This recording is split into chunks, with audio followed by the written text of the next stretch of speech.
Baik, assalamualaikum warahmatullahi wabarakatuh. Pada kesempatan ini, Pak Agus akan menyampaikan tentang asuhan keperawatan ya, pasien dengan gangguan sistem neurologi dan gangguan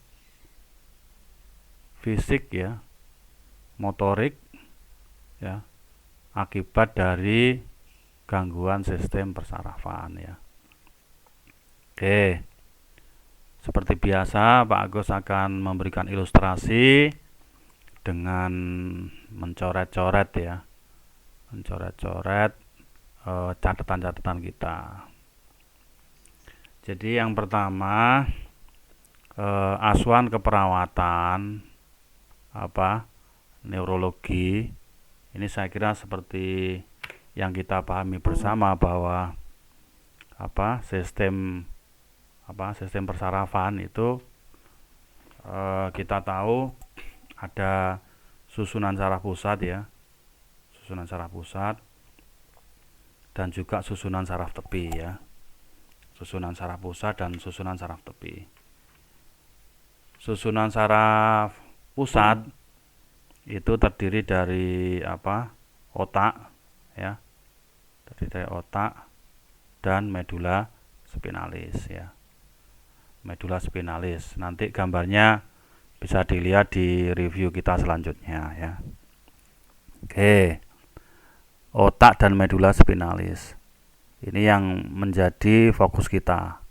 Nah, di dalam otak itu ada namanya saraf kranialis ya, saraf kranialis ya. Ini kita lihat saraf kranialis. Saraf kranialis itu adalah saraf yang keluar dari otak ya. Ada 12 ya. Masih ingat ya, ada 12 saraf yang keluar dari otak dan juga saraf yang keluar dari medula spinalis. Ini coba Pak Agus review sedikit ya. Saya perkecil. Saraf yang keluar dari otak ini harus minimal hafal ya. Minimal hafal itu artinya ketika ada kelainan maka Anda tahu kelainannya itu terletak di mana.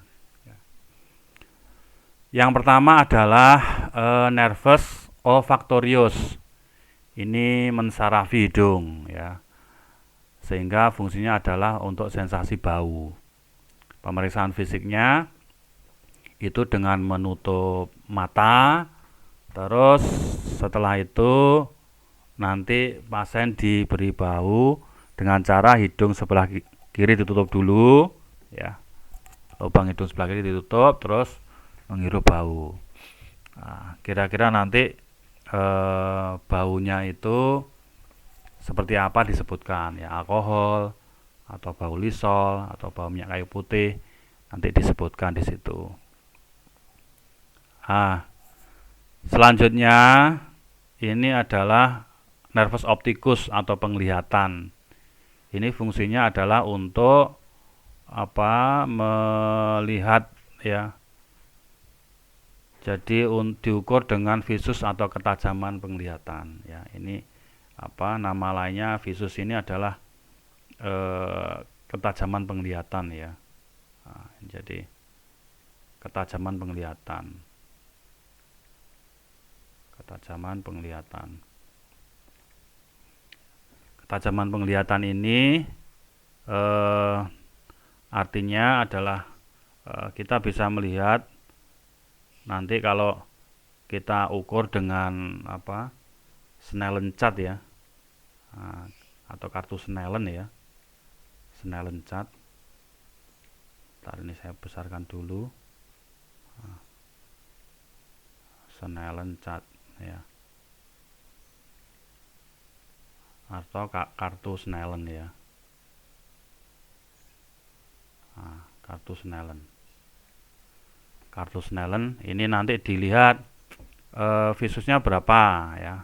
Contohnya visusnya 3/6 ya.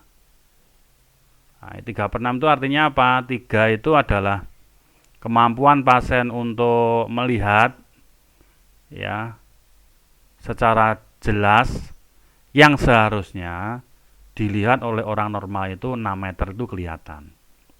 Jadi kalau kita lihat yang ini adalah yang atas ini adalah pasien ya, yang 6 nilai 6 ini adalah nilai normal ya, nilai normalnya.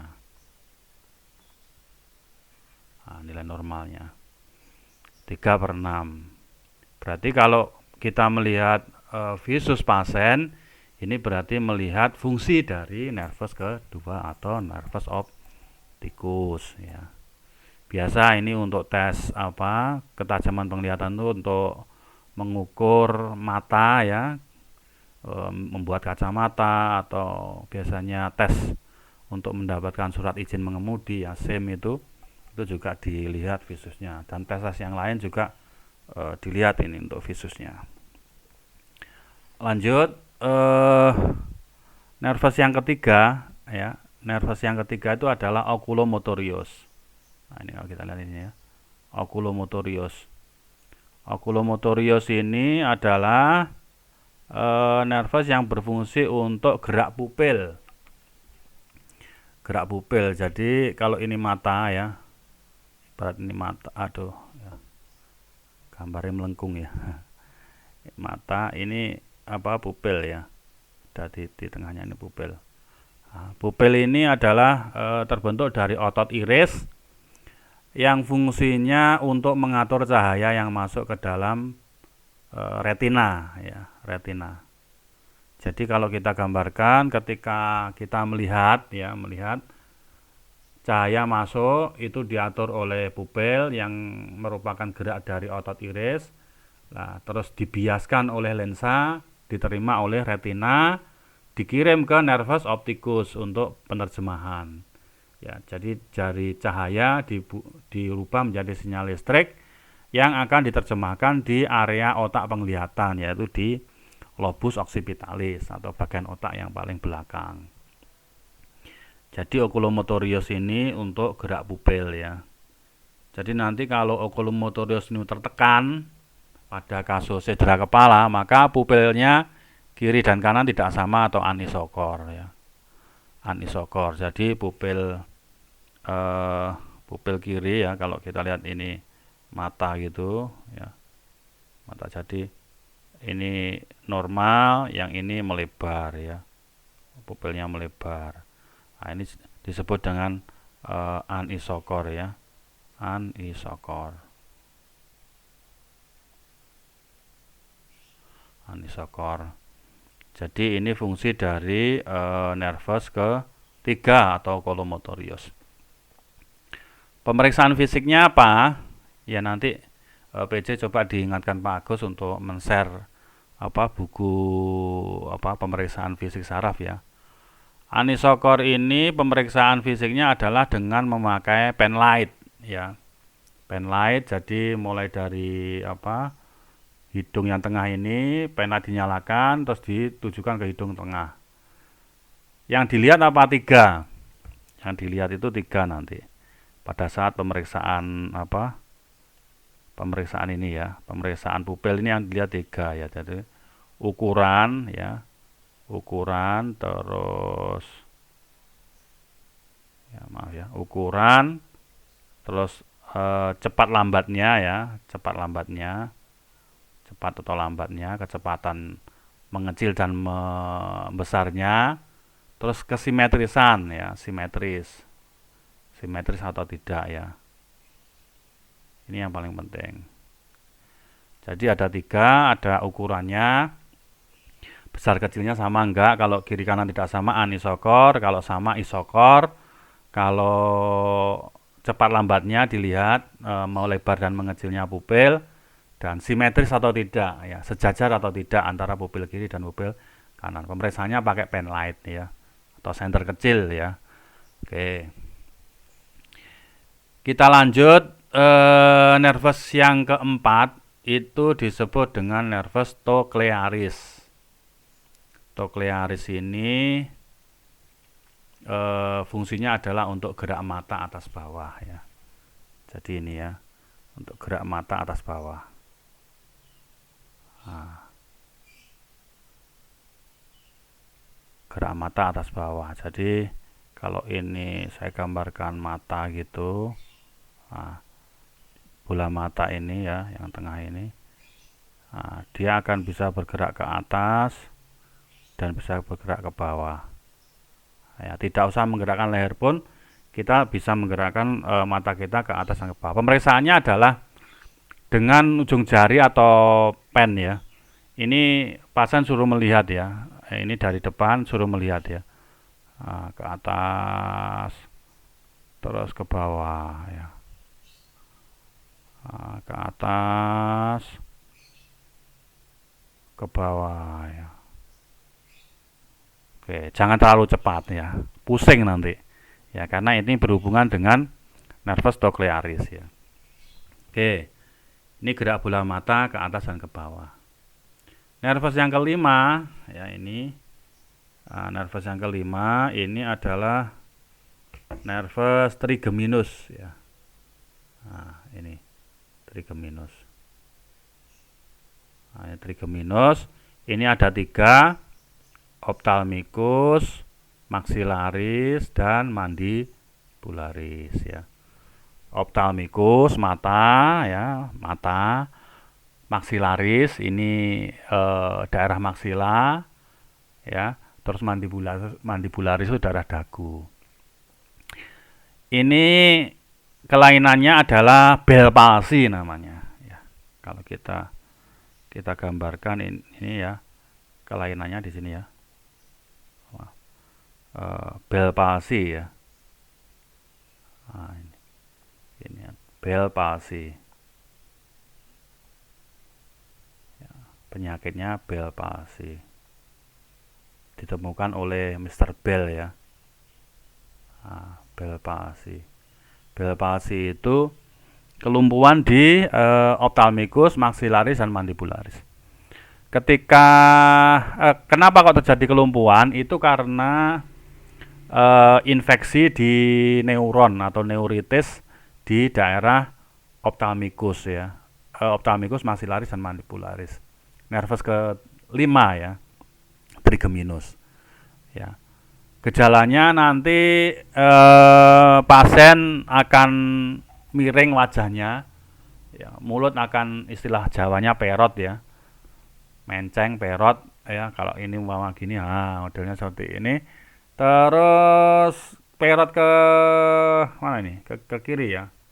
Kalau digambar kanan ya, perot ke kiri itu, ini nanti mata yang sebelah kanan itu tidak bisa menutup. Nah, tadi membuka terus gini ya. Ini. Ini. Persis ya. Ini Bell palsy, bukan stroke loh ya. Bell palsy. Ini karena neuritis atau radang pada saraf. Penyembuhannya bagaimana, Pak? Penyembuhannya yang jelas karena radang ya dikasih obat anti radang dan dikasih antibiotik. Apa bisa sembuh? Biasanya ada terapi modalitas komplementernya. Ditambah selain pemberian vitamin, pemberian antibiotik, anti radang ya, mungkin sejenis dexamethasone ya, kortisol. Terus juga diberikan terapi modalitas akupunktur, bisa juga masas daerah wajah ya. Seperti itu. Tapi selama pengalaman Pak Agus, ini akupunktur yang lebih akurat ya untuk penyelesaian pada kasus Bell palsy atau radang pada trigeminus. Titik-titiknya kalau akupunktur ya mungkin nanti di titik-titik sekitar hidung ya dan wajah yang mengalami kelumpuhan ya, seperti itu. Baik, itu trigeminus. Kita lanjut ke nervus selanjutnya adalah nervus ke-6 ya. Nervus ke-6 ini adalah nervus abdusen. Abdusen itu adalah gerak mata ya, gerak mata ke kiri dan ke kanan. Bahasa Jawanya adalah ngelirik. Ngelirik ya, melihat serong. Serong. Maaf ini pennya agak error ya. Jadi ngelirik, kalau inilah pemeriksaannya begini. Oh, yang abdusen tadi gerak bola mata kiri kanan. Yang ophthalmicus maxillaris mandibularis itu begini caranya. Kita lihat secara fisik inspeksi saja sudah tampak ya. Jadi mata yang lumpuh tidak bisa menutup, terus mulut itu miring ke arah sisi yang tidak lumpuh, ya tidak lumpuh. Karena yang tidak lumpuh itu akan menarik sisi yang lumpuh. Itu kalau trigeminus ya, ophthalmicus maxillaris mandibularis. Abdusen itu gerak mata ke kiri dan ke kanan. Ya. Teknisnya sama dengan yang trochlearis atas bawah tadi. Ini gerak dari sini, melihat dari samping, terus ini suruh mengikuti pergerakan dari pen ini ya, seperti itu sampai dia melihat, nggak boleh noleh ya, nggak boleh noleh, sampai dia melihat yang kiri ya, seperti itu. Jadi ini untuk melihat nervus abdusen. Pertanyaannya, Pak, ada orang yang inginnya itu melihat lurus, tapi kok matanya itu miring ke kiri atau ke kanan, Pak? Itu disebut dengan juling ya. Juling atau bahasa medisnya adalah strabismus ya. Jadi kelainan gerak mata karena trochlearis dan abdusen itu disebut dengan strabismus ya. Strabismus.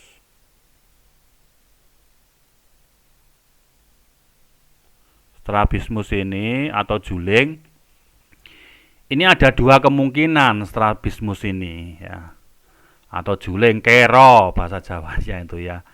Ojo ngerepek lirak-lirik engko kero ya, seperti itu. Kero itu artinya atau strabismus itu melihat ke objek tapi matanya itu tidak bisa menyesuaikan pada kesimetrisan lurusnya objek itu.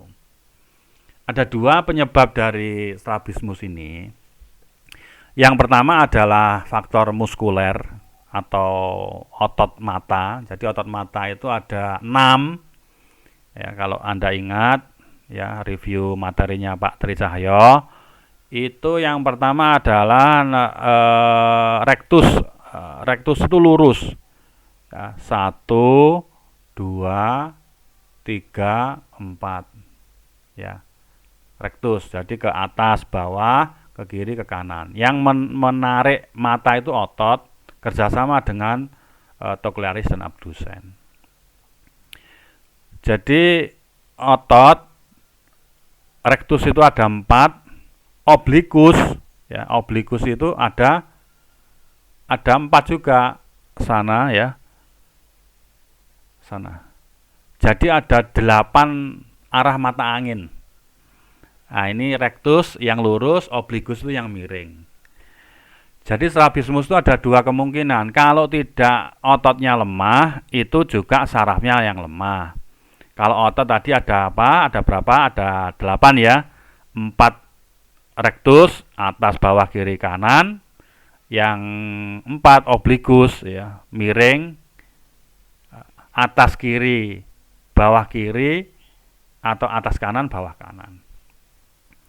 4 itu.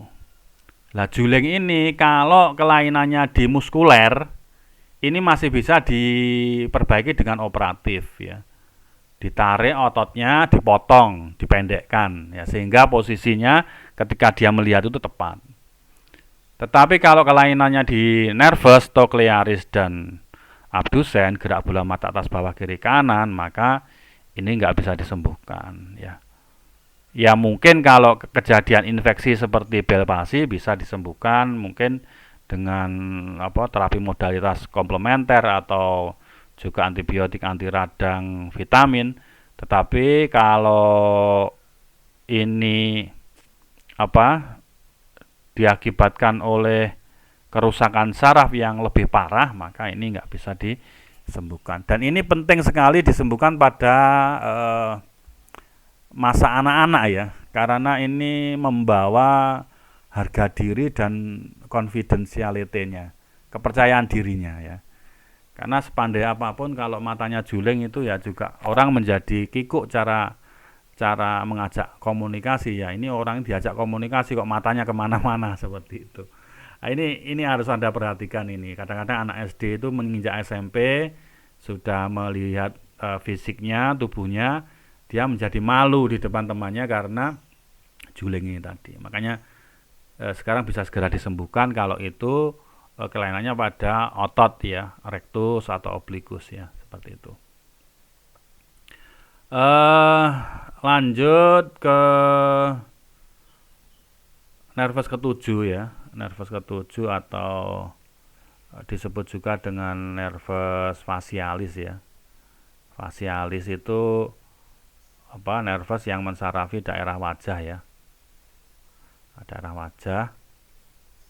Nah, ini daerah wajah ini namanya facialis. Jadi orang dengan stroke yang facialisnya itu kena, yaitu maka dia akan drop face ya. Gejala stroke itu salah satunya drop face. Jadi mukanya itu jatuh atau istilah Jawanya ya perot tadi ya, menceng mulutnya perot ya, seperti itu. Drop face. Ini facialis. Pemeriksaannya facialis itu selain wajah itu juga sensasi dari lidah ya, lidah. Kalau wajah pemeriksaannya dengan refleks hammer atau palu hammer itu dilepas yang ujungnya itu ada bulu atau jarum ya. Jangan pakai jarum yang tajam ya, jarum yang tumpul atau bulu ya. Disuruh merasakan, terasa Pak? Oke, sini facialisnya nanti. Digores-gores ya di pipi, di alis, di forset atau batuk ya, itu disuruh merasakan. Bedakan sensasinya antara kanan dan kiri ya. Ini sensasinya dibedakan. Lebih terasa mana ya. Terus yang kedua adalah sensasi lidah ya. Lidah itu kalau kita gambarkan ya, masih tetap di facialis ini ya. Nah, ini facialis. Nah, ini kalau lidah seperti ini, maka lidah itu ada depan ya, ada samping, ada belakang. Kalau yang depan ini, sensasi lidah depan ini adalah manis ya, manis, sweet. Nah, manis. Kalau yang ini pinggir itu asam, ya, asam asin. Asam asin. Kalau yang belakang ini pahit.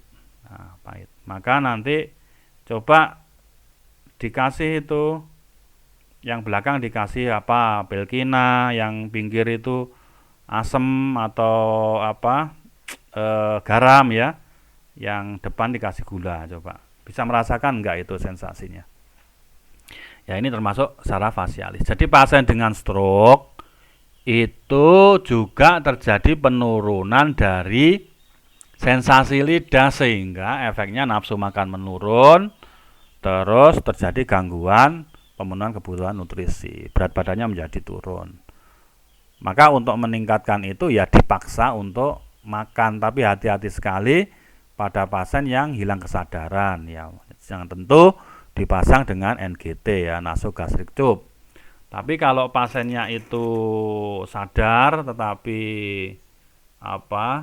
sensasi lidahnya itu menurun, maka ini semua makanan tidak terasa enak ya, hambar semuanya. Makanya harus dipaksakan ya, diberikan edukasi, diberikan pengertian, diskusi ya. Terus coba nanti sensasinya dicek setiap hari ya. Bisa itu dilatih pasiennya, kira-kira mana yang bisa merasakan, berarti makanan itu digiring ke sana ya, sehingga nanti kalau mengunyahnya sering gitu, lembut gitu, mungkin sensasi rasanya menjadi lebih terasa ya, seperti itu. Ini facialis ya. Lanjut, yang ke-8 adalah statoakustikus atau dengar. 8 ya, statoakustikus dan vestibularis.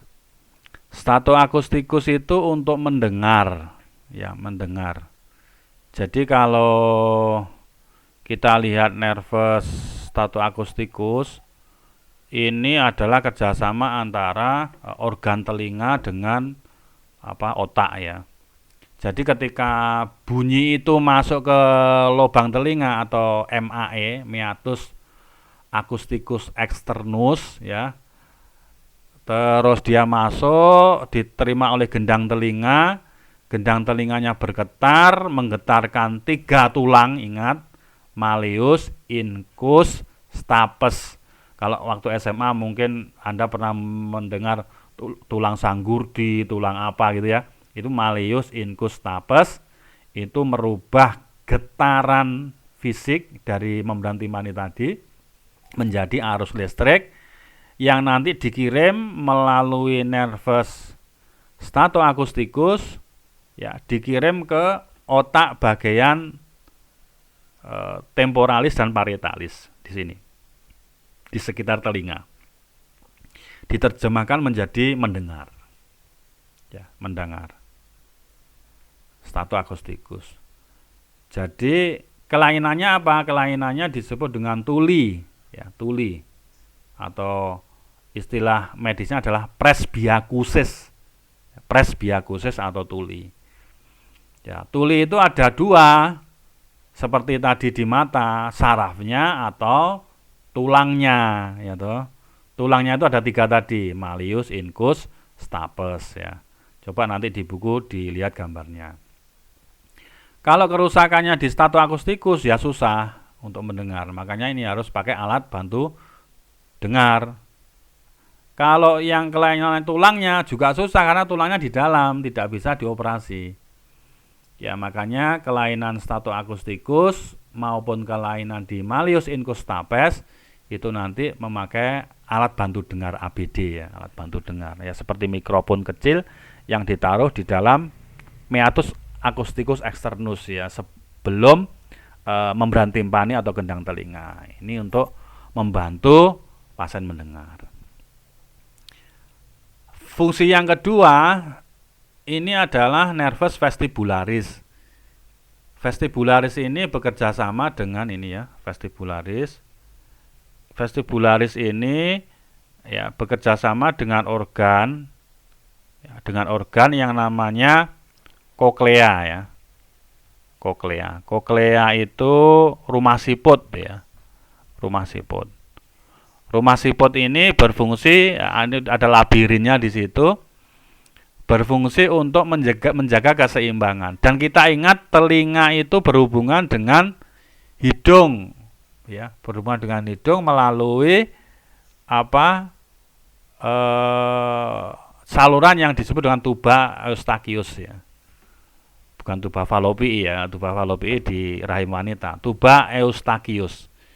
Jadi kalau Anda itu manuver falsafa ya, tarik nafas, terus dipencet, mulutnya dikatupkan, mengejan, maka ada rasa sensasi plong ya, plong gitu ya. Itu bahwa tuba eustachiusnya membuka. Kalau tidak, orang menjadi gangguan keseimbangan itu. Contoh pesawat yang naik ya, bukan landing ya, tapi naik ya. Jadi pesawat yang naik terus di ketinggian tertentu, maka telinga kita berdenging. Nah, itu salah satu solusinya adalah dengan manuver falsafa. Ya. Take off ya, ketika pesawat take off itu. Oke. Juga kita kalau jalan di jalan yang berkelok-kelok ya, kalau di Blitar mungkin Karangkates itu naik bis, yaitu nanti terjadi gangguan keseimbangan juga. Maka salah satu solusinya ya supaya nggak muntah-muntah ya hidungnya dipencet, mulutnya ditutup, nah mengejan, manuver falsafa vestibularis. Nah ini kelainannya apa? Kelainannya ya gangguan keseimbangan. Penyakitnya adalah vertigo ya. Jadi melihat dunia itu berputar ya, pusing istilahnya ya, pusing. Jadi penyakit kepala itu ada 2, headache dan vertigo, gangguan keseimbangan dan nyeri kepala. Headache itu lebih cenderung kepada nyeri kepala. Kalau nyeri kepala seluruhnya headache, kalau separuh migrain istilahnya ya, migrain. Kalau gangguan keseimbangan itu vertigo. Tesnya adalah seperti berjalan seperti vampir. Ya, gini. Terus disuruh melangkah. Kalau dia jatuh, ya berarti dia gangguan keseimbangan atau gangguan di vestibularis. Ini harus diperhatikan sebelum jatuh ya, perawat harus siap siaga di samping pasien supaya pasien tidak sampai jatuh ya. Oke. Yang kesembilan adalah glosopharyngeus. Ya, ini. Glosopharyngeus ini adalah mensarafi daerah lidah ya. Daerah lidah. Nah, ini glosopharyngeus itu fungsinya adalah untuk selain sensasi lidah, ini juga untuk gerak lidah ya. Pergerakan lidah. 9 sama 12 hampir mirip pekerjaannya, glosopharyngeus sama hipoglossus. Jadi gerak lidah ya, menjulurkan terus ke kiri, ke kanan ya, ke atas, ke bawah.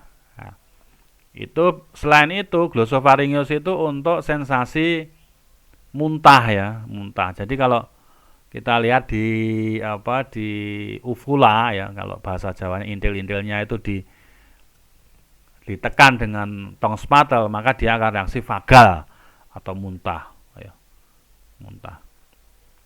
Jadi glosopharyngeus dan vagus ini memang kerjasama ya. Ya, posisinya vagus ini di belakang ini, belakang kepala. Makanya ketika orang tidak bisa muntah, belakang kepalanya dipijet-pijet, itu untuk merangsang nervus vagus ya, merangsang pencernaan supaya nanti pasiennya bisa muntah dengan dengan longgar begitu ya. Itu nervus glosopharyngeus dan tadi saya sebutkan vagus kalau pasiennya muntah. Pencernaan, terus vagus itu pencernaan jantung dan pernafasan. Makanya kalau dulu itu namanya sekso cesaria ya. Jadi kaisar yang membuka perut istrinya untuk mengeluarkan bayi itu sistem bios kunonya adalah dengan memukul tengkuk. Nah, dengan dipukul tengkuk itu maka terjadi henti jantung dan pernafasan mendadak sehingga pasien nggak sadar langsung dilakukan cesaria. Jadi cesaria itu membuka isi perut untuk mengeluarkan, membuka rahim untuk mengeluarkan janin ya. Nah, ini anestesi yang paling kuno ya, seperti itu. Makanya namanya adalah seksio yang dilakukan oleh kaisar ya, seksio cesaria atau SC. Ya, Romawi sana ya. Yang ke-11 adalah spinal accessoris ya. Spinal accessoris. Ini ada dua otot atau sternocleidomastoideus, jadi leher. Dari sini sama sini ya. Ini sternocleidomastoideus. Dan yang kedua trapezius, bahu ya. Jadi untuk ngangkat. Nah, ya tesnya ya suruh miring terus diraba atau kepalanya ditahan suruh noleh ya. Kekuatannya dilihat, kekuatan ototnya. Bahu juga seperti itu, kekuatan otot bahunya dilihat ya. Dengan tangan ditekan, pasiennya suruh ngangkat ke atas. Ya. Ini penyakitnya adalah tengeng ya istilahnya ya, tengeng ya. Kalau nervus spinal accessorisnya kena ya tengeng, itu obatnya ya selain vitamin, analgesik, akupresur, mungkin akupunktur juga ya, atau juga dengan pemanasan diatermi.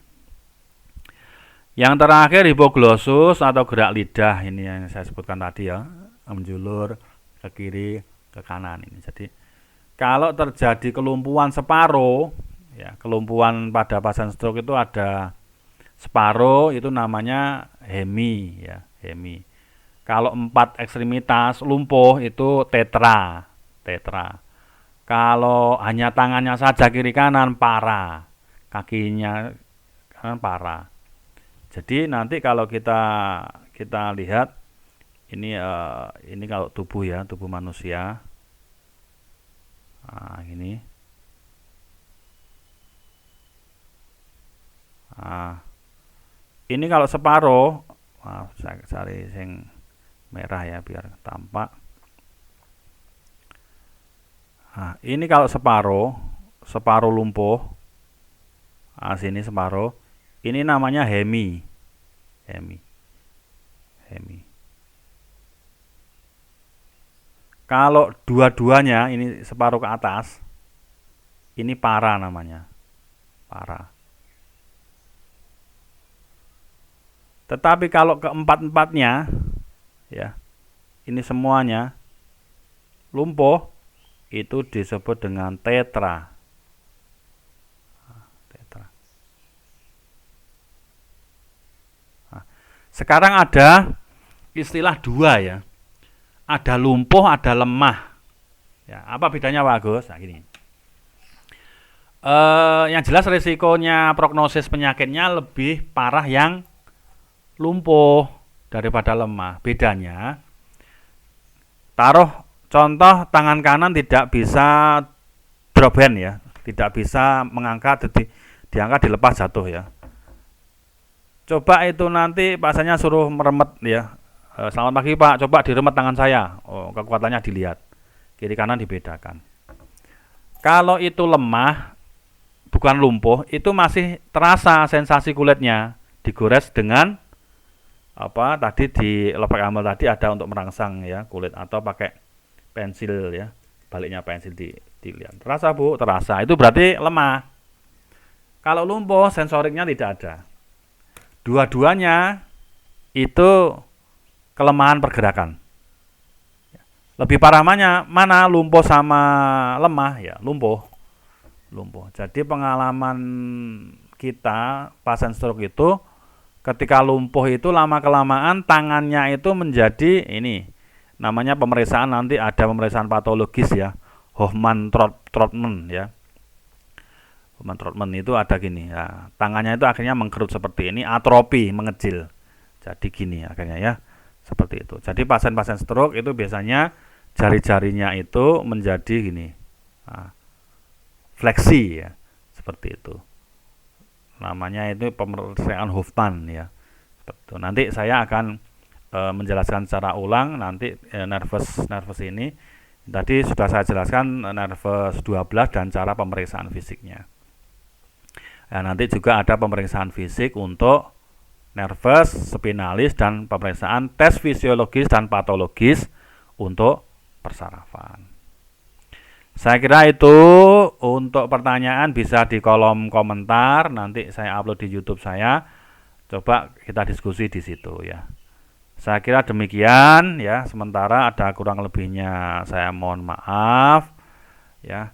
Semoga review Anvis ini bermanfaat bagi Anda. Assalamualaikum warahmatullahi wabarakatuh.